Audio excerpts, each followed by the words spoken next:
What's going on, everybody? So I got the stem back from the machine shop. It took them about 4 days to do it.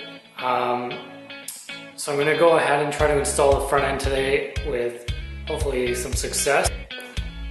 So here's the finished product.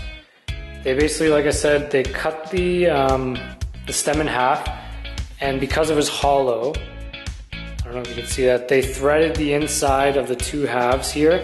So they threaded about 2 inches this way and 2 inches this way.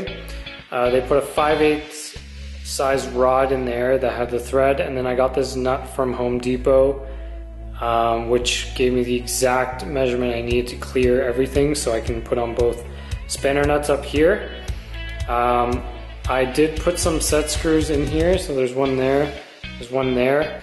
So the set screws are not in flush because I had already tapped and threaded the stem. So when I went to try to thread the rod, I couldn't do it without wrecking the thread. So basically I just over tightened it, which mashed up the threads on the rod on the inside and it's holding in place. I put a bunch of Loctite everywhere, both on this and on the threads inside and on this.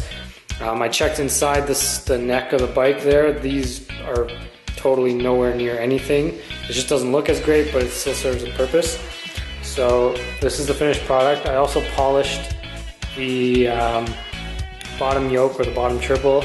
It could be a little better to get it that really high mirror finish, but this is better than what it was and I'm okay with this for now.